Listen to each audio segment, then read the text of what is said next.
ನಮಸ್ಕಾರ ವೀಕ್ಷಕರೇ, ಆಧ್ಯಾತ್ಮಿಕ ಪಯಣದ ಈ ಸಂಚಿಕೆಗೆ ನಿಮ್ಮೆಲ್ಲರಿಗೂ ಸ್ವಾಗತ. ಇವತ್ತು ನಮ್ಮ ಜೊತೆ ಆರತಿ ಅವರಿದ್ದಾರೆ. ಅವರು ಕಾಲೇಜಲ್ಲಿ ಲೆಕ್ಚರರ್ ಆಗಿದ್ದುಕೊಂಡು ಸುಮಾರು 21 ವರ್ಷಗಳಿಂದ ಆಧ್ಯಾತ್ಮಿಕ ಜೀವನವನ್ನು ಸಹ ನಡೆಸ್ತಾ ಇದ್ದಾರೆ. ಇವತ್ತು ನಮ್ಮ ಜೊತೆ ಅವರ ಅನುಭವಗಳನ್ನು ಹಂಚಿಕೊಳ್ಳೋದಕ್ಕೆ ಬಂದಿದ್ದಾರೆ. ಬನ್ನಿ ಅವ್ರನ್ನ ಈ ಕಾರ್ಯಕ್ರಮಕ್ಕೆ ಸ್ವಾಗತ ಮಾಡೋಣ. ಅಕ್ಕೋರಿ, ನಿಮಗೆ ಈ ಕಾರ್ಯಕ್ರಮಕ್ಕೆ ಸ್ವಾಗತ. ನಮಸ್ಕಾರ. ಓಂ ಶಾಂತಿ. ಅಕ್ಕೋರಿ, ನೀವು 21 ವರ್ಷಗಳಿಂದ ಆಧ್ಯಾತ್ಮಿಕ ಜೀವನವನ್ನು ನಡೆಸ್ತಾ ಇದ್ದೀರಿ. ಈ ಆಧ್ಯಾತ್ಮಿಕ ಜೀವನಕ್ಕೆ ಬರೋದಕ್ಕೆ ಯಾರು ನಿಮಗೆ ದಾರಿ ತೋರಿಸಿದ್ದು? ಮೇಯ್ನಾಗಿ ನಮ್ಮ ಅಮ್ಮನೇ ಇನ್ಸ್ಪಿರೇಷನ್ನು. ಅವರು ಜ್ಞಾನಕ್ಕೆ ಬಂದು 1 ತಿಂಗಳಲ್ಲೇ ಅವರು ತುಂಬ ಚೇಂಜ್ ಆಗಿರೋ ಕಾರಣನೇ ನನಗೆ ಈ ಜ್ಞಾನಕ್ಕೆ ಬಂದಿರೋದು. ನಾನು ನಮ್ಮ ಮಗಳು ಹುಟ್ಟಿ 9 ತಿಂಗಳಾದಮೇಲೆ ನಾನು ಜ್ಞಾನ ತೊಗೊಂಡಿದ್ದು. ನೀವು ಆಶ್ರಮಕ್ಕೆ ಹೋಗಿ ಜ್ಞಾನ ತೊಗೊಂಡಿರೋದು. ಯಾವ ಆಶ್ರಮ? ಸರಸ್ವತಿ ನಗರದಲ್ಲಿ. ಯಾವ ಸಂಸ್ಥೆ? ಬ್ರಹ್ಮಕುಮಾರಿ. ನಿಮ್ಮ ತಾಯಿನೂ ಸಹ ನಿಮಗಿಂತ ಮುಂಚೆ ಇದೇ ಜ್ಞಾನದಲ್ಲಿ ನಡೀತಾ ಇತ್ತು? ಇದೇ ಜ್ಞಾನದಲ್ಲಿ ನಡೀತಾ ಇತ್ತು. ಅವರೇ ನಿಮಗೆ ಈ ಜ್ಞಾನಕ್ಕೆ ಬರೋದಕ್ಕೆ ದಾರಿ ಪೂರ್ತಿ. ನಿಮ್ಮ ತಾಯಿಯಲ್ಲಿ 1 ತಿಂಗಳಲ್ಲೇ ಪರಿವರ್ತನೆ ನೋಡಿದೆ ಅಂದ್ರಿ. ಏನು ಪರಿವರ್ತನೆ ನೋಡಿದ್ರಿ? ಅವರು ಲೈಫಲ್ಲಿ ತುಂಬ ಅರ್ಜೆಂಟ್ ಮಾಡ್ತಾಯಿದ್ರು. ಯಾವುದೇ ಕೆಲಸ ಮಾಡಬೇಕಾದ್ರೂ, ಯಾವುದೇ ವಿಷಯನೇ ಆಗಲಿ ಅದು ಮುಗಿಸ್ಬಿಡ್ಬೇಕು ಅನ್ನೋದೊಂದು ಅವ್ರದ್ದಿತ್ತು. ಮುಂಚಿಂದ ನಾವು ಚಿಕ್ಕವರಿಂದಲೂ ನೋಡ್ದಾಗಿಂದಲೂ. ಇಲ್ಲಿ ಜ್ಞಾನ ತೊಗೊಂಡು 1 ತಿಂಗಳು ಮೌಂಟ್ ಅಬಿಗೆ ಹೋಗ್ಬಂದ್ಮೇಲಿಂದ 1 ತಿಂಗಳಲ್ಲೇ ತುಂಬ ಚೇಂಜ್ ಆಗಿಬಿಟ್ರು. ಅದೇ ನನಗೆ ಇಲ್ಲೇನೋ ಇದೆ, ಇಲ್ಲಿ ಬಂದರೆ ನೋಡೋಣ ಅಂತ ಒಂದು ಮನಸ್ಸು ಮಾಡಿ ಕೋರ್ಸ್ ತೊಗೊಂಡಿರೋದು.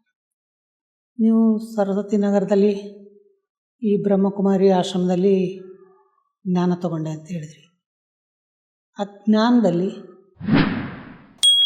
ಅವರು ಹೇಳ್ಕೊಡ್ತಾ ಇರಬೇಕಾದ್ರೆ ನಿಮಗೇನು ವಿಶೇಷತೆ ಅನ್ನಿಸ್ತು ಆ ಜ್ಞಾನದಲ್ಲಿ? ಅಲ್ಲಿ ಜ್ಞಾನದಲ್ಲಿ ಮೇಯ್ನಾಗಿ ನಾನು ಯಾರೋ, ನನ್ನ ಬಗ್ಗೆ ಏನು ಅದೊಂದು ಹೇಳಿದರು. ಭಗವಂತನ ಬಗ್ಗೆ ಹೇಳಿದರು.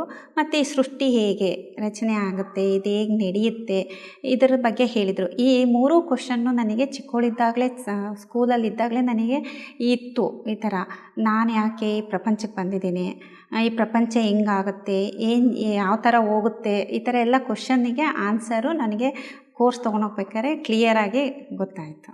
ಅಂದರೆ ಚಿಕ್ಕ ವಯಸ್ಸಿನ ಪ್ರಶ್ನೆಗಳಿಗೆಲ್ಲ ಇಲ್ಲಿ ಉತ್ತರ ಇಲ್ಲಿ ಸಿಕ್ತು ಉತ್ತರ. ನಿಮಗೆ ಆ ಜ್ಞಾನ ಹೇಳ್ಕೊಟ್ರಲ್ಲ, ಅದರಲ್ಲಿ ಯಾವುದು ಇಷ್ಟ ಆಯಿತು? ಯಾವ ವಿಷಯ ಇಷ್ಟ ಆಯಿತು? ಪರಮಾತ್ಮಗೂ ನನಗೂ ಏನು ಸಂಬಂಧ ಅಂತ ಹೇಳಿದ್ರಲ್ಲ, ಆ ಸಂಬಂಧ ನನಗೆ ತುಂಬಾ ಇಷ್ಟ ಆಯಿತು. ಅದೇ ನಾವು ಈ ಜ್ಞಾನ ಬರೋಕ್ಕಿಂತ ಮುಂಚೆ ನಾವು ಭಗವಂತನ ಬೇರೆ ಥರ ನೋಡ್ತಿದ್ವಿ. ತುಂಬ ಶ್ರೇಷ್ಠ, ಅವ್ರು ನಮಗಿಂದ ಮುಟ್ಟೋಕ್ಕಾಗಲ್ಲ, ಅವ್ರ ಜೊತೆ ನಮಗೆ ಮಾತಾಡೋಕ್ಕಾಗಲ್ಲ ಅಂದರೆ ಅಷ್ಟು ಸಪ್ರೇಟಾಗಿದ್ವಿ, ತುಂಬ ದೂರದಲ್ಲಿಟ್ಟಿದ್ವಿ ಭಗವಂತನ. ಬಟ್ ಇಲ್ಲಿ ಜ್ಞಾನಕ್ಕೆ ಬಂದಮೇಲೆ ಗೊತ್ತಾಯಿತು ನಮಗೂ ಪರಮಾತ್ಮಗೂ ತಂದೆ ಮಗಳ ಸಂಬಂಧ ಅಂತ ಗೊತ್ತಾಗ್ತಾನೆ. ಅದೇ ಒಂದು ತುಂಬ ಖುಷಿ ಆಯಿತು. ನೀವು ಈ ಜ್ಞಾನಕ್ಕೆ ಬಂದ್ರಿ, ಅವಾಗ ನಿಮ್ಮ ಮದುವೆ ಆಗಿತ್ತಾ? ಮದುವೆ ಆಗಿತ್ತು. ನಿಮ್ಮ ಪತಿ ಜ್ಞಾನದಲ್ಲಿದ್ರ? ಕೋರ್ಸ್ ತೊಗೊಂಡಾಗ ನಾನು ತೊಗೊಂಡಾದ್ಮೇಲೆ 1 ವರ್ಷ ಆದಮೇಲೆ ಬಂದಿತ್ತು ಅವರು. ನೀವು ತೊಗೊಂಡಾಗ ಅವ್ರು ಇರಲಿಲ್ಲ. ಸೊ ಅವ್ರು ನಿಮಗೇನು ಅಬ್ಜೆಕ್ಷನ್ ಮಾಡಲಿಲ್ಲ? ಮಾಡಿದರು, ಹೋಗಬೇಡ ಅಂತ. ಒಂದು 2 ತಿಂಗಳು ಹೋಗಕ್ಕೆ ಸ್ಟಾರ್ಟ್ ಮಾಡಿದ ಮೇಲಿಂದ ಬೇಡ ಅಂದರು. ಬೇಡ ಅಂದ್ರೆ ರೀಸನ್ ಯಾರು ಕೇಳಿದ್ರೆ ನೀವು ಯಾಕೆ ಅಂತ? ಕೇಳಿದೆ. ಏನು ಹೇಳಿದರು? ಏನು ಬೇಡ ಅಲ್ಲೆಲ್ಲ ಹೋಗೋದು ಯಾಕೆ ಅಂತ ಹೇಳಿದರು. ಅವ್ರಿಗೆ ಆಶ್ರಮ ಅಂದ್ರೇ ಬೇರೆ ಥರ ಆಗುತ್ತಲ್ಲ, ಹಂಗಾಗಿ ನಾನು ಅದಕ್ಕೆ ಆಯಿತು ಬಿಡಿ ಬೇಡ ಅಂತ ಸುಮ್ಮನೆ ಆದೆ. ಆಮೇಲಿಂದ 1 ವರ್ಷ ಆದಮೇಲೆ ಇಬ್ಬರು ಮೌಂಟ್ ಅಬಿಗೆ ಕೋರ್ಸ್ ತೊಗೊಂಡು ಮೌಂಟ್ ಅಬಿಗೆ ಹೋದ್ಮೇಲೆ ಅವ್ರು ತುಂಬ ಚೇಂಜ್ ಆದರು. ಅಲ್ಲಿ ಹೋದ್ಮೇಲೆ ಅವರು ಅಲ್ಲಿ ಹೋಗಿ ಪರಮಾತ್ಮನ ಮೇಲಿನ ಮಾಡಿದ ದಿವಸ ತುಂಬ ಚೆನ್ನಾಗಿ ಅನುಭವ ಮಾಡಿದರು. ಅನುಭವ ಮಾಡಿ ವಾಪಸ್ ನಾವು ಊರಿಗೆ ಬರೋದ್ರೊಳಗೆ ಭಕ್ತಿ ಮಾರ್ಗ ಇರೋದು ಜ್ಞಾನ ಮಾರ್ಗ ಮನೆಯೇ ಫುಲ್ ಕನ್ವರ್ಟ್ ಮಾಡಿಬಿಟ್ರು ಅವರು. ಅಲ್ಲ, ಮೊದಲು ನೀವು ಜ್ಞಾನ ತಗೊಂಡ್ರಿ, ಆಮೇಲೆ ಅವ್ರು ಬೇಡ ಅಂದರು, ಬಿಟ್ರಿ, ತಿರ್ಗಾ ಮತ್ತೆ ಹೆಂಗೆ ಬಂದ್ರಿ? ನನ್ನಲ್ಲಿ ಆಸೆ ಇತ್ತು ಅವ್ರಿಗೆ ಇದು ಜ್ಞಾನ ಇಷ್ಟ ಆಗುತ್ತೆ. ಏಕೆಂದರೆ ನಾವಿಬ್ಬರೂ ತುಂಬ ದೇವ್ರ ಕಂಡ್ರೆ ತುಂಬ ಇಷ್ಟ ಇತ್ತು. ನಾವು ಒಂದು ದಿನವೂ ಮನೆಯಲ್ಲಿ ಇರ್ತಿರ್ಲಿಲ್ಲ. ಸಂಜೆ ಅಷ್ಟೊತ್ತಿಗೆ ಯಾವುದಾದ್ರು ಒಂದು ದೇವಸ್ಥಾನಕ್ಕೆ ಹೋಗಿ ಬರ್ತಾ ಇದ್ವಿ. ಹಾಗಾಗಿ ನನಗೇನು ಇಷ್ಟ ಇತ್ತು ಅವರಿಗೂ ಅದೇ ಇಷ್ಟ ಅಂತ ಗೊತ್ತಿತ್ತು ನನಗೆ. ಹಾಗಾಗಿ ಪರಮಾತ್ಮ ಇರೋದು ಇದೇ ರೂಪ ಅಂತ ನನಗೆ ಕನ್ಫರ್ಮ್ ಆಯಿತು. ಹಂಗಾದ್ಮೇಲೆ ಅವರಿಗೂ ಇಷ್ಟ ಆಗುತ್ತೆ ಅಂತ ಇತ್ತಲ್ಲ, ವೆಯ್ಟ್ ಮಾಡಿದೆ. ನೋಡೋಣ ಇವರು ಕೋರ್ಸ್ ತೊಗೊಂಡು ಮೌಂಟ್ ಅಬಿಗೆ ಹೋಗಿ ಬಂದಮೇಲೆ ನೋಡೋದು ಅಂತೇಳಿ. ಅಲ್ಲ, ನೀವು ವೆಯ್ಟ್ ಮಾಡಿದ್ರಿ ಸರಿ, ಮತ್ತು ರಿಟರ್ನ್ ಹೆಂಗೆ ಬಂದ್ರಿ? ಅವ್ರಿಗೆ ಹೆಂಗೆ ಇಷ್ಟ ಆಯ್ತು ಅದು? ಅವ್ರು ಹೆಂಗೆ ಗ್ಯಾಪ್ ಅಂತ ಆಯಿತು, ಅವ್ರು ಬೇಡ ಅಂದರು ಸರಿ. ಮತ್ತು ಆಮೇಲೆ ಅವ್ರು ಹೆಂಗೆ ಬಂದರು? ಅವ್ರಿಗೆ ಹೆಂಗೆ ಬಂದ್ರಿ? ಮತ್ತೆ ಅವರಿಗೆ ಮೌಂಟ್ ಅಬಿಗೆ ಹೋಗ್ಬೇಕು ಅನ್ನೋದು ಒಂದು ಆಸೆ ಇತ್ತು. ಅಂದರೆ VIP ಲಿಸ್ಟಲ್ಲೋ ಅಥವಾ ಹೇಗೋ ಒಂದು ಹೋಗಬೇಕು, ಅವರಿಗೆ ಒಂದು ಕ್ರೇಜು, ಎಲ್ಲ ಪ್ಲೇಸಲ್ಲೂ ಹೋಗಿ ಬರಬೇಕು ಅನ್ನೋದು ಒಂದು ಕ್ರೇಜ್ ಇತ್ತು. ಅದೇ ಥರನೇ ಮೌಂಟ್ ಅಬಿಗೂ ಹೋಗಬೇಕು ಅಂತ ಇತ್ತು ಅವ್ರಿಗೆ. ನನಗೆ ಅದಿತ್ತಲ್ವ, ಹಂಗಾಗಿ ಅವರು ಹೋಗಿ ಬರ್ತೀನಿ, ನಿನ್ನ ಜೊತೆಗೆ ಬರ್ತೀನಿ ಮೌಂಟ್ ಅಬಿಗೆ, ಈಗೇನು ಬೇಡ ಹೋಗೋದು, ಅಲ್ಲಿಗೆ ಆಶ್ರಮಕ್ಕೆಲ್ಲ ಹೋಗೋದು ಬೇಡ, ಮೌಂಟ್ ಅಬಿಗೆ ಹೋಗೋಣ ಅಂತ ಹೇಳಿದ್ರು ಅವರು. ಹಂಗಾಗಿ ಮೌಂಟ್ ಅಬಿಗೆ ಹೋಗಬೇಕು ಅಂದರೆ ಕೋರ್ಸ್ ತೊಗೊಬೇಕು ಅಂತ ಇತ್ತು. ಅದಕ್ಕೆ ಅವ್ರು 3 months ಮುಂಚೆನೇ ಕೋರ್ಸ್ ತೊಗೊಂಡು ಹೋಗಿದ್ದು ನಾವು. ಅಂದರೆ ರಾಜಸ್ಥಾನಕ್ಕೆ ಹೋಗ್ಬೇಕು ಅನ್ನೋ ರೀಸನ್ಗೆ ಅವರು ಕೋರ್ಸ್ ತೊಗೊಂಡಿದ್ದು ಅಷ್ಟೇ ಬಿಟ್ಟರೆ ಅವ್ರು ಪರಮಾತ್ಮ ಬಗ್ಗೆ ಇದಕ್ಕೆ ಅಂತ ಅವ್ರು ತೊಗೊಂಡ್ಲಿಲ್ಲ. ಅವರು ಬಾಕಿ ಅದಾದಮೇಲೆ ಇಬ್ಬರು ಕಂಟಿನ್ಯೂ ಆದ್ರಿ. ನೀವು ಜ್ಞಾನದಲ್ಲಿ ನಡೆದ್ರಿ ಸರಿ, ನಿಮ್ಮ ಪತಿನೂ ಜ್ಞಾನದಲ್ಲಿ ಬಂದರು. ಬಾಕಿ ನಿಮ್ಮ ರಿಲೇಷನ್ಸ್ ಯಾರಿದ್ರು ಅವ್ರು ನಿಮಗೆ, ಇಲ್ಲ ನಿಮ್ಮ ಫ್ರೆಂಡ್ಸು, ಇಲ್ಲ ಅಕ್ಕಪಕ್ಕದ ಮನೆಯವರು, ಅವ್ರು ನಿಮಗೇನೋ ಅಬ್ಜೆಕ್ಷನ್ಸ್ ಇಲ್ಲ? ಕೆಲವರು ಒಳ್ಳೆಯದೇ ನೀವು ಹೋಗೋದು ಅಂತ ಅನ್ನೋರು, ಕೆಲವರು ಯಾಕೆ ಈ ವಯಸ್ಸಲ್ಲಿ ಹೋಗ್ತೀರಾ ಅನ್ನೋರು. ಬಟ್ ಏನೇ ಇದ್ರೂ ನಮಗಿದು ಸತ್ಯ ಅಂತ ಗೊತ್ತು. ಇದರಿಂದನೇ ನಮ್ಮದು ಜೀವನ ಚೆನ್ನಾಗಾಗುತ್ತೆ, ಇದರಲ್ಲಿ ಎಷ್ಟೊಂದು ಬೆನಿಫಿಟ್ ಇದೆ ನಮಗೆ ವೈಯಕ್ತಿಕವಾಗಿ, ಫ್ಯಾಮಿಲಿಗೆ ಮತ್ತು ವೈಯಕ್ತಿಕವಾಗಿ ಎಷ್ಟೊಂದು ಬೆನಿಫಿಟ್ ಇದೆ. ಅವರೆಲ್ಲ ಹೇಳೋದು ಏನು ಕೇಳೋದು ಅಂತೇಳಿ ನಾವು ಈಗಲೂ ಇನ್ನೂ ಮುಂದೆ ಬರಿತಾ ಇದ್ದೀವಿ. ನೀವು ಜ್ಞಾನ ತಗೊಂಡಾದ್ಮೇಲೆ ನಿಮ್ಮಲ್ಲಿ ಆಚಾರ ವಿಚಾರಗಳಲ್ಲಿ ಹೇಗೆ ಬದಲಾವಣೆ ಮಾಡ್ಕೊಂಡ್ರಿ? ಏನೇನು ಬದಲಾವಣೆ ಮಾಡ್ಕೊಂಡ್ರಿ? ಆಚಾರ ಅಂದರೆ ನಮ್ಮದು ಸಂಪ್ರದಾಯ ಫ್ಯಾಮಿಲಿ ಆಗಿರೋದ್ರಿಂದ ತುಂಬ ಚೇಂಜಸ್ ಅಂತೂ ಏನೂ ಇಲ್ಲ. ಮೊದಲೇ ಹೇಗಿದ್ದೀವಿ ಅದೇ ಥರನೇ ಇದ್ದೀವಿ. ಬಟ್ ಇಲ್ಲಿ ಬಾಬಂದ ಜ್ಞಾನ ಅಳವಡಿಸ್ಕೊಂಡಿರೋದ್ರಿಂದ ಲೈಫ್ ಏನಾಗಿದೆ ಅಂದರೆ ಒಂಥರ ಇನ್ನೂ ಖುಷಿ ಆಯಿತು ನಮಗೆ. ಇದು ಜೀವನನ ಮಾಡೋಕ್ಕೆ ಒಂಥರ ಖುಷಿ. ಆಮೇಲೆ ಭಯ ಇಲ್ಲ, ನಾಳೆ ಏನಾಗುತ್ತೆ, ಏನಪ್ಪ ತೊಂದರೆ ಬಂದರೆ ಏನು ಮಾಡೋದು, ಆ ಥರ ಭಯ ಏನಿಲ್ಲ. ಭಗವಂತ ಇದ್ದಾರೆ, ನಮ್ಮ ಜೊತೆಗಿದ್ದಾರೆ, ಮಾಡಿಸ್ಕೊಂಡು ಹೋಗ್ತಾರೆ ಅನ್ನೋದು ತುಂಬ ಕಾನ್ಫಿಡೆನ್ಸ್ ಇದೆ. ನೀವು ಸೇವಾ ಕೇಂದ್ರಕ್ಕೆ ಹೋದಾಗ ಅಲ್ಲಿರುವಂಥ ಅಣ್ಣಂದರು ಅಕ್ಕಂದರು ಯಾರೆಲ್ಲ ಜ್ಞಾನ ಕೇಳೋಕ್ಕೆ, ಕ್ಲಾಸ್ ಕೇಳೋಕ್ಕೆ ಬರ್ತಿದ್ರು, ಅವರೆಲ್ಲ ನಿಮಗೆ ಯಾವ ರೀತಿ ಸಹಕಾರ ಕೊಟ್ಟರು? ಅವ್ರ ಜೊತೆ ನಿಮ್ಮ ರಿಲೇಷನ್ಶಿಪ್ ಹೇಗಿತ್ತು? ನಾವು ಜಾಸ್ತಿ ಇನ್ವಾಲ್ವ್ ಆಗಿರಲಿಲ್ಲ, ಎಲ್ಲರನ್ನೂ ಮಾತಾಡಿಸ್ತಿದ್ವಿ ಓಂ ಶಾಂತಿ ಅಂತ. ಹಂಗಾಗಿ ನಮಗೇನು ಅಷ್ಟು ಕಾಂಟ್ಯಾಕ್ಟ್ ಇರಲಿಲ್ಲ. ನೀವು ಮಧುಬನಕ್ಕೆ ಹೋಗಿದ್ದೆ ಅಂತ ಹೇಳಿದ್ರಿ. ಆ ರಾಜಸ್ಥಾನದ ಆ ಹೆಡ್ ಕ್ವಾರ್ಟರ್ಸ್ಗೆ ಅಲ್ಲಿ ಹೋದಾಗ ನಿಮಗೆ ಆ ಸ್ಥಳ ನೋಡಿ ಏನು ಅನ್ನಿಸ್ತು? ಎಲ್ಲರಿಗಾದಂಗೆ ತುಂಬಾ ಖುಷಿನೂ ಆಯಿತು. ಖುಷಿ ಆದಮೇಲೆ ಖುಷಿ ಆಯಿತು ಅನ್ನೋದಕ್ಕೆ ಅಲ್ಲಿ ಏನು ವಿಶೇಷತೆ ಇದೆ ಅಷ್ಟೊಂದು ಖುಷಿ ಆಗೋದಕ್ಕೆ? ಎಲ್ಲ ಊರುಗಳು ಇದ್ದಂಗೆ ಅದೊಂದು ಊರು. ಅಲ್ಲಿ ಮೇಯ್ನ್ ಅಂದರೆ ಕ್ಲೀನಿನೆಸ್ಸು, ಆಮೇಲೆ ಅಲ್ಲಿರೋ ಜನಗಳು ತುಂಬ ಪ್ರೀತಿ ವಿಶ್ವಾಸ ತೋರಿಸ್ತಾಯಿದ್ರು, ಅದೊಂದು ತುಂಬ ಖುಷಿ ಆಯಿತು. ಆಮೇಲೆ ಅಲ್ಲಿ ಊಟದ ಸಿಸ್ಟಮ್ ಏನಿದೆ, ಆಮೇಲೆ ಕ್ಲಾಸ್ ಹಾಲ್ಗಳೇ ಆಗಲಿ ಒಂಥರ ಸಿಸ್ಟಮ್ಯಾಟಿಕ್ಕಾಗೆ ಒಂಥರ ಚೆನ್ನಾಗಿದೆ, ಅದನ್ನು ನೋಡಿ ಖುಷಿ ಆಯಿತು. ಅಲ್ಲಿ ಏನೇನಿದೆ, ಏನೇನು ನೋಡಿದ್ರಿ? ಡೈಮಂಡ್ ಹಾಲ್, ಅದು ಮೆಡಿಟೇಷನ್ ಪರಮಾತ್ಮ ಬರೋ ಅಂಥ ಪ್ಲೇಸ್, ಅದೊಂದು ಡೈನಿಂಗ್ ಹಾಲು. ಆಮೇಲೆ ರೂಮ್ಸು, ಆಮೇಲೆ ಅಷ್ಟೇ. ಆಮೇಲೆ ಪಾಂಡವನಕ್ಕೆಲ್ಲ ಹೋಗ್ತಾಯಿದ್ವಿ, ಪೀಸ್ ಪಾರ್ಕ್. ನೀವು ರಾಜಸ್ಥಾನಕ್ಕೆ ಹೋಗಿದ್ದೆ ಅಂದ್ರಿ, ಅಲ್ಲಿ ದೀದಿಯರ ಕ್ಲಾಸ್ಗಳೆಲ್ಲ ನಡೀತಾವಂತೆ ನಾನು ಕೇಳ್ತೀನಿ. ನೀವು ಕ್ಲಾಸ್ಗಳು ಕೇಳಿದ್ರೆ? ಹಾಂ, ಕೇಳಿದ್ವು. ಒಂದು ಕ್ಲಾಸು ಮಿಸ್ ಮಾಡ್ತಿರ್ಲಿಲ್ಲ. ನಾವು ಮೌಂಟ್ ಅಬಿಗೆ ಹೋದಾಗ ಪರಮಾತ್ಮನ ಮಿಲನ ಆದಮೇಲಿಂದ ನಾವು ಯಾವ ಕ್ಲಾಸು ಮಿಸ್ ಮಾಡ್ತಾ ಇರಲಿಲ್ಲ. 3 ಕ್ಲಾಸಸ್ ಬೆಳಿಗ್ಗೆ ಮಧ್ಯಾಹ್ನ ಸಂಜೆ ನಡೆಯೋದೆಲ್ಲ ಯಾವ ಕ್ಲಾಸು ಮಿಸ್ ಮಾಡ್ತಾ ಇರಲಿಲ್ಲ. ಅಲ್ಲೆಲ್ಲ ಹಿಂದಿಯಲ್ಲಿ ಕ್ಲಾಸ್ಗಳು ನಡೀತಾವೆ ಅಂತ ಕೇಳಿದ್ದೆ, ನಿಮಗೆ ಅರ್ಥ ಆಗ್ತಿತ್ತಾ? ಬಿಗಿನಿಂಗಲ್ಲಿ ಸ್ವಲ್ಪ ಕಷ್ಟ ಆಯಿತು, ಕೇಳ್ತಾ ಅರ್ಥ ಆಗೋದು ಸ್ಟಾರ್ಟ್ ಆಯಿತು. ಅಲ್ಲಿ ದೀದಿಯರ ಕ್ಲಾಸ್ ಕೇಳ್ತಾ ನಿಮಗೇನು ಅನ್ನಿಸ್ತಾ ಇತ್ತು?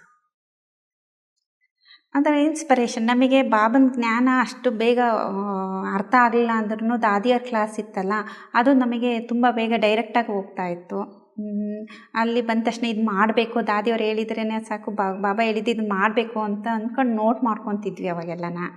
ಯಾವ ದಾದಿಯರು ನೋಡಿದ್ರಿ ನೀವು? ಪ್ರಕಾಶ್ ಮಣಿ ದಾದಿ, ಗುಲ್ಜರ್ ದಾದಿ, ಅವರಲ್ಲಿ ಜಾನಕಿ ದಾದಿ. ಅವರಲ್ಲಿ ಏನು ವಿಶೇಷತೆಗಳನ್ನು ನೋಡಿದ್ರಿ? ನನಗೆ ತುಂಬ ವಿಶೇಷತೆ ಅಂದರೆ ಪ್ರಕಾಶ್ ಮಣಿ ದಾದಿ. ನಾವು ಎಲ್ಲ ಮಿಲ್ನ ಎಲ್ಲ ಮುಗಿಸ್ಕೊಂಡ್ವಿ. ಫಸ್ಟ್ ಟೈಮು ಇನ್ನೇನು ಹೊರಟ್ವಿ ಊರಿಗೆ ಹೋಗೋಣ ಅಂತ. ಅವತ್ತು ಬೆಳಗ್ಗೆ ಮಾರ್ನಿಂಗು ಮುರಳಿ ಕ್ಲಾಸ್ ಇತ್ತು. ಮುರಳಿ ಕ್ಲಾಸ್ ಮುಗಿದ್ಮೇಲೆ ಯಾರ್ಯಾರು ಹೋಗ್ತೀರಾ ಅಂತ ಕೇಳಿದರು. ಎಲ್ಲರೂ ಕೈ ಎತ್ತಿದ್ರು. ಅವ್ರು ಅದೇ ಹೇಳಿದರು ಒಂದು ಮಾತು, ಇಷ್ಟು ಬೇಗ ಹೋಗ್ತೀರಾ ನಮ್ಮ ಮನೆಯಿಂದ, ನಿಮ್ಮ ಮನೆಯಿಂದ ಇಷ್ಟು ಬೇಗ ಹೋಗ್ತಾ ಇದ್ದೀರಾ ಅಂತ ಅಂದ್ರೆ ಅದು ಕಣ್ಣ ನೀರೇ ಬಂದ್ಬಿಟ್ವು ನಮಗೆ. ಅಂದರೆ ಅಷ್ಟು ಪ್ರೀತಿ ಇತ್ತು ಅವ್ರಿಗೆ. ಅಲ್ಲಿ ರಾಜಸ್ಥಾನದಲ್ಲಿ ಯಾರಾದರೂ ಒಬ್ಬ ವಿಶೇಷ ವ್ಯಕ್ತಿ ನಿಮ್ಮ ಮೇಲೆ ಜಾಸ್ತಿ ಪ್ರಭಾವ ಬೀರಿದ್ರ? ಅಂದರೆ ಇವ್ರ ಥರ ನಾನು ಆಗಬೇಕು ಅನ್ನೋ ಥರ ಪ್ರಭಾವದ ಬೀರಿದಂಥ ವ್ಯಕ್ತಿ ಯಾರಾದರೂ ಇದ್ದಾರಾ? ಆ ಥರ ಏನಿಲ್ಲ, ಬಾಬನ ಮುರಳಿನೇ ಇಷ್ಟ. ನೀವು ರಾಜಸ್ಥಾನಕ್ಕೆ ಹೋಗಿ ಬಂದಾದಮೇಲೆ ನಿಮ್ಮಲ್ಲಿ ಏನೇನು ಪರಿವರ್ತನೆ ಮಾಡ್ಕೊಂಡ್ರಿ? ನೀವು ಹೇಳಿದ್ರಿ ಅಂಥ ಭೂಮಿ, ಅಂಥ ಸ್ಥಳ ಅಂತ. ಅಂಥ ವಿಶೇಷ ಸ್ಥಳಕ್ಕೆ ಹೋಗಿ ಬಂದಮೇಲೆ ನೀವು ಏನೇನು ಬದಲಾವಣೆ ಮಾಡ್ಕೊಂಡ್ರಿ, ಏನೇನು ಪರಿವರ್ತನೆ ಮಾಡ್ಕೊಂಡ್ರಿ? ಎದ್ದೇಳೋದು, ಮಾರ್ನಿಂಗ್ ಎದ್ದೇಳೋದು, ಒಂದು ಅಮೃತ ವೇಳೆಗೆ ಎದ್ದೇಳೋದು 4 ಗಂಟೆ, ಒಂದು ಯೂಶ್ವಲಿ ನಾವು 5 ಗಂಟೆ 6 ಗಂಟೆಗೆ ಎದ್ದೇಳ್ತಾ ಇದ್ವಿ. ಅಷ್ಟು ಇನ್ನೂ ಲೇಟಾಗಿ ಎದ್ದೇಳ್ತಾನೆ ಇರಲಿಲ್ಲ. ನಾವು 6 ಗಂಟೆಗೆ ಎದ್ದೇಳ್ತಾ ಇದ್ವಿ. ಈಗ ಅಲ್ಲಿಂದ ಬಂದ ಮೇಲಿಂದ 4 ಗಂಟೆಗೆ ಎದ್ದೇಳಕ್ಕೆ ಸ್ಟಾರ್ಟ್ ಮಾಡಿದ್ವಿ. ಅದಾದಮೇಲೆ ಡೈಲಿಗೆ ಮುರಳಿ ಕ್ಲಾಸಿಗೆ ಸೆಂಟ್ರಿಗೆ ಬಂದು ಕ್ಲಾಸ್ ಕೇಳಬೇಕು ಅಂತ ಅವೆರಡನ್ನೂ ಮಾತ್ರ ಕಂಪಲ್ಸರಿ ನಮ್ಮ ಲೈಫಲ್ಲಿ ಆ್ಯಡ್ ಮಾಡ್ಕೊಂಡ್ವಿ. ಒಂದು ಮೆಡಿಟೇಷನ್ನು ಮಾರ್ನಿಂಗು, ಇನ್ನೊಂದು ಕ್ಲಾಸು, ಎರಡನ್ನೂ ಫಿಕ್ಸ್ ಮಾಡಿ ಎರಡು ಫಿಕ್ಸ್ ಮಾಡ್ಕೊಂಬಿಟ್ವಿ ನಾವು. ಬಾಕಿ ನೀವು ಹೇಳಿದ್ರಿ ನಿಮಗೆ ಚಿಕ್ಕ ಮಗು ಇತ್ತಂತ. ಮಗುನ ಹೇಗೆ ಮೇಂಟೈನ್ ಮಾಡ್ತಿದ್ರಿ? ಮತ್ತು ನಿಮ್ಮ ಪತಿ ಅವ್ರ ಜಾಬಿಗೆ ಹೋಗ್ತಿದ್ರು, ನೀವು ಕೆಲ್ಸಕ್ಕೆ ಹೋಗ್ತಿದ್ರಿ, ಮತ್ತು ಕ್ಲಾಸ್ಗೆ ಹೋಗ್ತಿದ್ದೆ ಅಂದ್ರಿ. ಇದನ್ನೆಲ್ಲ ಯಾವ ಥರ ಮೇಂಟೈನ್ ಮಾಡ್ತಿದ್ರಿ? ನಾವಿಲ್ಲಿ ಬಂದಾಗ ಮೌಂಟ್ ಅಬಿಗಿಂದ ಹೋಗಿ ಬಂದಮೇಲೆ ಅವಳಿಗೆ 2 ವರ್ಷ ಇತ್ತು ಕರ್ಕೊಂಡು ಹೋದಾಗ ನಾವು. ಮಾರ್ನಿಂಗ್ ಕ್ಲಾಸು ಅವ್ರು ಅಟೆಂಡ್ ಮಾಡೋರು, ಈವ್ನಿಂಗ್ ಕ್ಲಾಸ್ ನಾನು ಅಟೆಂಡ್ ಮಾಡ್ತಾ ಇದ್ವಿ. ಅದೇನೋ ನಮಗೆ ಈಗ ನೀವು ಕೇಳೋದು ನೋಡಿದ್ರೇ ಅನಿಸ್ತಾ ಇದೆ, ಬಾಬಾ ಎಲ್ಲ ಮಾಡಿಸಿದ್ದಾರೆ ಇದೋನ ಅಂತ. ಅಂದರೆ ಬೆಳಗ್ಗೆ ಅವ್ರ ಕ್ಲಾಸ್ಗೆ ಹೋಗ್ತಿದ್ರು, ನೀವು ಮನೆ ನೋಡ್ತಿದ್ರಿ. ಸಾಯಂಕಾಲ ನೀವು ಕ್ಲಾಸ್ ಹೋಗ್ತಿದ್ರು, ಅವ್ರ ಮನೆ ನೋಡ್ತಿದ್ರು. ಮತ್ತೆ ಡ್ಯೂಟಿಗೆ ಹೋಗ್ತಾ ಇದ್ವಿ. ಅವರು ಡ್ಯೂಟಿ ಹೋಗೋರು, ನಾವು ಡ್ಯೂಟಿ ಹೋಗ್ತಿದ್ವಿ. ಅವ್ರ ಸ್ಕೂಲಿಗೆ, ಪ್ರೀ ನರ್ಸರಿ ಸ್ಕೂಲು ಅಲ್ಲೇ ಇರೋಂಗೆ ಏನೋ ವ್ಯವಸ್ಥೆ ಮಾಡಿದ್ವಿ. ಆದರೂ ನೀವು ಒಂದು ಕಡೆ ಲೆಕ್ಚರ್ ಆಗಿ ಜಾಬ್ ಮಾಡ್ತಿದ್ರಿ, ಒಂದು ಕಡೆ ಮನೇನೂ ಸಹ ಸಂಭಾಲನೆ ಮಾಡಬೇಕಿತ್ತು, ಜೊತೆಗೆ ಕ್ಲಾಸು ಅಟೆಂಡ್ ಮಾಡ್ತಿದ್ರಿ, ಮೇಲೆ ಯೋಗಕ್ಕೂ ಸಮಯ ತೆಗಿತಿದ್ರಿ. ಇದೆಲ್ಲ ಒಂಥರ ಬ್ಯುಸಿ ಅನ್ನಿಸ್ತಿರ್ಲಿಲ್ಲ ನಿಮಗೆ? Tight ಅನ್ನಿಸ್ತಿರ್ಲಿಲ್ಲ schedule? ಟೈಟ್ ಅಂತ ಅನಿಸ್ಲಿಲ್ಲ, ಖುಷಿ ಇರೋದು ನಮಗೆ. ಆ ಖುಷಿ ಇರೋದ್ರಿಂದ ಮೋಸ್ಟ್ಲಿ ಅದು ಗೊತ್ತಾಗ್ತಾ ಇರಲಿಲ್ಲ ಅನಿಸುತ್ತೆ ನಮಗೆ. ಬಾಬಾ ಸಿಕ್ಕಾಗ ಆ ಬಾಬನ ಲಗನ್ನು ನಮಗೆ ಇದೆಲ್ಲ ಮಾಡಿಸಿದೆ, ಫುಲ್ಲೆಲ್ಲ ಕೆಲಸ. ನೀವು ಈ ಆಧ್ಯಾತ್ಮಿಕ ಜೀವನ ಸ್ಟಾರ್ಟ್ ಮಾಡಿದಾದಮೇಲೆ ನಿಮ್ಮ ಕಾಲೇಜಲ್ಲಿ ನಿಮ್ಮ ಕೊಲೀಗ್ಸು ಇಲ್ಲ ನಿಮ್ಮ ಸ್ಟೂಡೆಂಟ್ಸು ಅವರೆಲ್ಲ ನಿಮ್ಮನ್ನು ಹೋಗೋದು ಗೊತ್ತಾದಮೇಲೆ ಅವರೆಲ್ಲ ನಿಮಗೆ ಯಾವ ಥರ ರೆಸ್ಪಾನ್ಸ್ ಮಾಡಿಕೊಟ್ರು? ಅವರು ಅಂದರೆ ಒಳ್ಳೆ ಒಪಿನಿಯನ್ ಅಂತ ಏನೂ ಇಲ್ಲ. ಯಾಕೆ ಈ ವಯಸ್ಸಲ್ಲಿ ಹೋಗೋದು, ಅದೇ ಇದು ಬೇಕಾಗಿಲ್ಲ ಅಂತ ಇದರಲ್ಲೇ ಇದ್ದಾರೆ. ನೀವೇನು ಹೇಳ್ತಿದ್ರು ಅವ್ರಿಗೆ, ಅವ್ರು ಹಂಗೆ ಹೇಳಿದಾಗ? ಅವ್ರು ಬಂದು ತಿಳ್ಕೊಳ್ಳಿ, ಗೊತ್ತಾಗುತ್ತೆ ಏನದು ಅಂತ ಹೇಳ್ತೀನಿ ಅಷ್ಟೇ. ಅದು ಬಿಟ್ಟರೆ ಏನು ಜಾಸ್ತಿ ಏನೂ ಹೇಳಲ್ಲ. ನಿಮ್ಮ ಅತ್ತೆ ಮಾವ ಯಾರೂ ಇರಲಿಲ್ಲ? ಇಲ್ಲ, ಅತ್ತೆ ಮಾವ. ನೀವು ಈ ಜ್ಞಾನಕ್ಕೆ ಬಂದಾದಮೇಲೆ ನಿಮ್ಮಲ್ಲಿ ಏನೇನು ವಿಶೇಷತೆಗಳು ಅಥವಾ ಗುಣಗಳನ್ನು ನಿಮ್ಮಲ್ಲಿ ಅಳವಡಿಸ್ಕೊಂಡಿದ್ದೀರಾ? ಮೇಯ್ನು ನಮ್ಮದು ವರ್ಕ್ ವೈಸ್ ತೊಗೊಂಡ್ರೆ ಪ್ಲ್ಯಾನ್ ಮಾಡ್ಕೊಂಡಿರೋದೊಂದು, ಅದು ಒಂದು ಖುಷಿ ಕೊಡುತ್ತೆ. ನೆಕ್ಸ್ಟು ನಮ್ಮಲ್ಲಿ ಒಂಥರ ಖುಷಿ ಇದೆ, ಉಲ್ಲಾಸ ಇದೆ. ಏನೇ ಅಂದರೆ ನನಗೆ ಮುಂಚೆ ಎಲ್ಲ ಮನೆ ಕೆಲಸ ಎಲ್ಲ ಮಾಡೋಕ್ಕೆ ಇಷ್ಟ ಇರಲಿಲ್ಲ. ಹಾಗಾಗಿ ಈಗೇನು ಅನಿಸಿದೆ ಅಂದರೆ ಅದು ಖುಷಿ. ಈಗ ಮಾಡಬೇಕು, ಚೆನ್ನಾಗಿ ಮಾಡಬೇಕು ಅನ್ನೋದು ಒಂದು, ಈಗ ಎಷ್ಟೇ ಮಾಡಿದ್ರೂ ಬೇಜಾರೂ ಆಗಲ್ಲ ಮತ್ತು ಆಯಸ್ಸೂ ಆಗಲ್ಲ. ಮುಂಚೆ ಎಲ್ಲ ಅಡುಗೆ ಮಾಡಬೇಕು ಅಂತಂದರೆ ಬೇಜಾರಾಗೋದು, ಈಗ ಆ ಥರ ಏನಿಲ್ಲ. ಬೇಕಾದ್ರೆ 3 ಟೈಮು ಮಾಡು ಅಂದರೂ ಮಾಡ್ತೀನಿ. ಅದೊಂದು ತುಂಬ ಖುಷಿ ಅನಿಸುತ್ತೆ ನನಗೆ, ಇಷ್ಟೊಂದು ಚೇಂಜ್ ಆಗಿದ್ದೀನಲ್ಲ ಅಂತ. ನೀವು ಕಾಲೇಜಲ್ಲಿ ಲೆಕ್ಚರರ್ ಅಂತ ಹೇಳಿದ್ರಿ. ಈ ಸ್ಪಿರಿಚುಯಾಲಿಟಿ ನಿಮ್ಮ ಕಾಲೇಜ್ ಲೆಕ್ಚರ್ ಜೀವನಕ್ಕೆ ಹೇಗೆ ಸಹಾಯ ಮಾಡುತ್ತೆ? ತುಂಬಾ ಹೆಲ್ಪ್ ಆಗುತ್ತೆ. ಕಾನ್ಸಂಟ್ರೇಷನ್ ಇಂಪ್ರೂವ್ ಆಗುತ್ತೆ. ನಾವೇನೇ ಸ್ಟಡಿ ಮಾಡ್ಬೇಕಾದ್ರೆ ಆಗಲಿ. ಆಮೇಲೆ ಕ್ಲಾಸಲ್ಲೂ ಅಷ್ಟೇ ಹುಡುಗರಿಗೆ ಹೇಳ್ಕೊಡ್ಬೇಕು, ಹೇಗೆ ಹೇಳ್ಕೊಡ್ಬೇಕು ಅಂತ ಪರಮಾತ್ಮನ ನೆನಪಲ್ಲಿ ನಾವು ಬಾಬನ ನೆನಪಲ್ಲಿ ನಾವು ಸ್ಟಾರ್ಟ್ ಮಾಡಿದ್ವಿ ಅಂದರೆ ಆ ಕಾನ್ಸೆಪ್ಟ್ ಅರ್ಥ ಆಗುತ್ತೆ ಹುಡುಗರಿಗೆ. ಎಲ್ಲರೂ ಮಿಸ್ ಆಗಿದ್ದ ದಿವಸ ಅವತ್ತು ಗೊತ್ತಾಗುತ್ತೆ ನನಗೆ ಡಿಫ್ರೆನ್ಸು. ಆ ಕಾನ್ಸೆಪ್ಟ್ ಅರ್ಥ ಆಗಿಲ್ಲ ಅಂದರೆ ನಾನು ನೆನಪಲ್ಲಿ ಮಾಡಿಲ್ಲ ಅನ್ನೋದೊಂದು. ನೀವು ಪ್ರತಿದಿನ ಯೋಗ ಮಾಡ್ತೀನಿ ಅಂತ ಹೇಳಿದ್ರಿ, ಮೆಡಿಟೇಷನ್ ಮಾಡ್ತೀನಿ ಅಂತ ಹೇಳಿದ್ರಿ. ಆ ಮೆಡಿಟೇಷನ್ನಲ್ಲಿ ಏನಾದರೂ ವಿಶೇಷ ಅನುಭವ ಮಾಡಿದ್ದೀರಾ? ಪ್ರತಿದಿನವೂ ಮೆಡಿಟೇಷನ್ ಮಾಡ್ತೀವಿ. ಪ್ರತಿದಿನವೂ ನಾವು ಆ ಶಕ್ತಿನ ನಮಗೆ ಅನುಭವ ಆಗುತ್ತೆ. ಪ್ರತಿದಿನವೂ ಶಕ್ತಿ ಅನುಭವ ಆಗುತ್ತೆ. ಆ ಶಕ್ತಿ ಅನುಭವ ಆಗಿಲ್ಲ ಅಂದರೆ ಇಡೀ ದಿನವೂ ಆ ಎನರ್ಜಿ ನಮಗೆ ಸಿಗಲ್ಲ.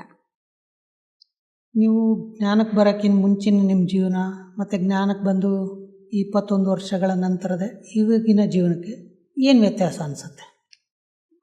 ತುಂಬಾ ಚೇಂಜ್ ಆಗಿದೆ. ಮನೆಯಲ್ಲಿ ಯಾವುದೇ ಥರದ್ದು ಡಿಫ್ರೆನ್ಸ್ ಏನಿಲ್ಲ. ನಮ್ದು ನಮ್ಮ ಹಸ್ಬೆಂಡೇ ಆಗಲಿ ನನ್ನದೇ ಆಗಲಿ ಒಂದೇ ಒಪಿನಿಯನ್ನು. ಯಾವುದೇ ವಿಷಯ ತೊಗೊಂಡ್ರೆ ಆಗಲಿ, ಏನಾರ ಮನೆ ವಿಷಯ, ಮಗಳದ ವಿಷಯನೇ ಆಗಲಿ ಅಥವಾ ಬೇರೆ ಏನಾರ ಬಿಸ್ನೆಸ್ದು ಯಾವುದೇ ಆದ್ರೂ ಒಂದೇ ಒಪಿನಿಯನ್ ನಮ್ಮದು. ಇಬ್ಬರಲ್ಲೂ ಹೊಂದಾಣಿಕೆ ಇದೆ. ಮಗಳು ಇರೋದ್ರಿಂದ ಅವಳದು ನಮಗೇನು ಅಂದರೆ ಮನೆಯಲ್ಲಿ ಚೆನ್ನಾಗಿ ಒಳ್ಳೆ ವೈಬ್ರೇಷನ್ ಕೊಟ್ಟರೆ ಅವಳು ಚೇಂಜ್ ಆಗ್ತಾಳೆ. ಅವಳಿಗೂ ಅಟ್ಲೀಸ್ಟ್ ಏನೋ ಒಂದು ಜ್ಞಾನ ಪ್ರಾಪ್ತಿ ಆಗಲಿ. ಅವಳಲ್ಲಿ ಆಲ್ರೆಡಿ ಇದೆ ಇದ್ರದ್ದು. ನಾವಿಬ್ಬರು ಬೇಸಿಕಲಿ ಬರೋದ್ರಿಂದ ಅವಳಿಗೆ ಆಲ್ರೆಡಿ ಫೌಂಡೇಶನ್ ಇದೆ ಅವಳ ಹತ್ರ ಇದರಲ್ಲಿ. ಆದ್ರೂ ಇನ್ನೂ ಆಸೆ ಅಲ್ವಾ ನಮಗೆ, ಮಕ್ಕಳು ಇನ್ನೂ ಇದಾಗಬೇಕು ಅಂತ. ಹಂಗಾಗಿ ನಾವು ಆದಷ್ಟು ಮನೆಯಲ್ಲಿ ಮೆಡಿಟೇಷನ್ ಮಾಡ್ತಾನೆ ಇರ್ತೀವಿ. ಎಲ್ರಿಗೂ ಈ ಆಧ್ಯಾತ್ಮಿಕತೆ ಅನ್ನೋದು, ಸ್ಪಿರಿಚುಯಾಲಿಟಿ ಅನ್ನೋದು ಎಲ್ಲರ ಜೀವನಕ್ಕೂ ನಿಮ್ಮ ಪ್ರಕಾರ ಮುಖ್ಯ ಅನಿಸುತ್ತಾ? ಅಥವಾ ಈ ಸ್ಪಿರಿಚುಯಾಲಿಟಿಯಿಂದ ಏನೆಲ್ಲ ಲಾಭ ಸಿಗುತ್ತೆ ಅಂತ ನಿಮಗನ್ಸುತ್ತೆ? ಸ್ಪಿರಿಚುಯಾಲಿಟಿ ಅಂದರೆ it is A part of our life. ಇದು ಬೇಕೇ ಬೇಕು. ಪ್ರತಿಯೊಬ್ಬರ ಜೀವನದಲ್ಲೂ ಇದು ಬೇಕೇ ಬೇಕು. ಯಾರಲ್ಲಿ ಇದನ್ನು ಅಳವಡಿಸ್ಕೊತಾರೆ ಸ್ಪಿರಿಚುವಲ್ಲು, ಅವ್ರ ಪರಿವಾರನೇ ಆಗಲಿ ಅವ್ರ ಜೀವನನೇ ಆಗಲಿ ತುಂಬ ಖುಷಿಯಾಗೂ ಇರ್ತಾರೆ ಮತ್ತು ನೆಮ್ಮದಿಯ ಜೀವನನೂ ಮಾಡ್ತಾರೆ. ಖುಷಿ ನೆಮ್ಮದಿ ಸ್ಪಿರಿಚುಯಾಲಿಟಿಯಿಂದ ಸಿಗುತ್ತೆ. ಮತ್ತು ಅವ್ರು ಏನು ಕರ್ತವ್ಯಗಳನ್ನ ಮಾಡ್ತಾರಲ್ಲ ಅದು ಸಹ ಅದರಲ್ಲಿ ಕೌಶಲ್ಯತೆಯನ್ನು ಕಾಣ್ಬೋದು. ನೀವು ಈ ಕಾರ್ಯಕ್ರಮನ ನೋಡ್ತಾ ಇರೋಂಥ ನಮ್ಮ ವೀಕ್ಷಕರಿಗೆ ಏನು ಮೆಸೇಜ್ ಕೊಡೋದಕ್ಕೆ ಇಷ್ಟಪಡ್ತೀರಿ? ಅಲ್ಟಿಮೇಟ್ ಆಗಿ ನಮ್ಮ ಜೀವನದಲ್ಲಿ ಅಥವಾ ಪರಿವಾರದಲ್ಲಿ ನಮ್ಮ ಜೀವನ ಚೆನ್ನಾಗಿರಬೇಕು ಅಂದರೆ ನಮಗೆ ಖುಷಿ ಮತ್ತು ನೆಮ್ಮದಿ ಬೇಕೇ ಬೇಕು. ಅದು ಬೇಕು ಅಂದ್ರೇ ನಾವು ಈ ಜ್ಞಾನದಿಂದ ಮಾತ್ರ ಇದನ್ನು ಪಡ್ಕೊಳಕ್ಕೆ ಸಾಧ್ಯ ಅಂತ ಹೇಳಕ್ಕೆ ಇಷ್ಟಪಡ್ತೀನಿ. ನೀವು ನಿಮ್ಮ ವಿಶೇಷ ಸಮಯವನ್ನು ನಮ್ಮ ದರ್ಶಕರಿಗೋಸ್ಕರ ಕೊಟ್ಟು ಅವ್ರಿಗೆಲ್ಲ ನಿಮ್ಮ ಜೀವನದ ಅನುಭವಗಳನ್ನು ತಿಳಿಸಿದ್ರಿ. ನಿಮಗೆ ಬಹಳ ಬಹಳ ಧನ್ಯವಾದಗಳು. ನಮಸ್ಕಾರ. ಓಂ ಶಾಂತಿ. ನೋಡಿದ್ರಲ್ಲ ವೀಕ್ಷಕರೇ, ಅಕ್ಕವ್ರ ಜೀವನದಿಂದ ಏನೆಲ್ಲ ಲಾಭಗಳಿದೆ ಈ ಸ್ಪಿರಿಚುಯಾಲಿಟಿಯಿಂದ ಅಂತ ತಿಳ್ಕೊಂಡ್ರಿ. ಹಾಗೆ ಮುಖ್ಯವಾಗಿ ಅವರಿಂದ ಒಂದು ವಿಷಯ ಗೊತ್ತಾಯಿತು, ವಿಶೇಷವಾಗಿ ವಿದ್ಯಾರ್ಥಿಗಳಿಗೆ ನಿಮ್ಮ ಜೀವನದಲ್ಲಿ ಏಕಾಗ್ರತೆ ಬೇಕಿದ್ದಲ್ಲಿ ಈ ಸ್ಪಿರಿಚುಯಾಲಿಟಿ ತುಂಬ ಅವಶ್ಯಕ. ಈ ಆಧ್ಯಾತ್ಮಿಕತೆಯಿಂದ ಏಕಾಗ್ರತೆ ಕೂಡ ಹೆಚ್ಚಾಗುತ್ತೆ. ಬರೀ ವಿದ್ಯಾರ್ಥಿಗಳಿಗಿಷ್ಟೇ ಅಂತ ಅಲ್ಲ, ಎಲ್ರಿಗೂ ಏಕಾಗ್ರತೆಯ ಅವಶ್ಯಕತೆ ಇದೆ, ಅದರಲ್ಲೂ ವಿಶೇಷವಾಗಿ ವಿದ್ಯಾರ್ಥಿಗಳಿಗೆ. ಹಾಗೆ ನಿಮ್ಮಲ್ಲಿ ಏಕಾಗ್ರತೆ ಹೆಚ್ಚಿಗೆ ಮಾಡ್ಕೋಬೇಕು ಅನ್ನೋ ಉದ್ದೇಶ ನಿಮ್ಮಲ್ಲಿದ್ದರೆ ನಿಮ್ಮ ಹತ್ತಿರದ ಬ್ರಹ್ಮಕುಮಾರಿ ಸೇವಾ ಕೇಂದ್ರಕ್ಕೆ ಹೋಗಿ ಅಲ್ಲಿ ತಿಳಿಸ್ಕೊಡೋವಂಥ ಮೆಡಿಟೇಷನ್ ಮಾಡ್ತಾ ನಿಮ್ಮಲ್ಲಿ ಏಕಾಗ್ರತೆಯನ್ನು ಹೆಚ್ಚಿಗೆ ಮಾಡಿಕೊಳ್ಳಿ ಅಂತ ಹೇಳ್ತಾ ಮತ್ತೆ ಮುಂದಿನ ಸಂಚಿಕೆಯಲ್ಲಿ ಭೇಟಿಯಾಗೋಣ. ಅಲ್ಲಿವರೆಗೂ ನಮಸ್ಕಾರ.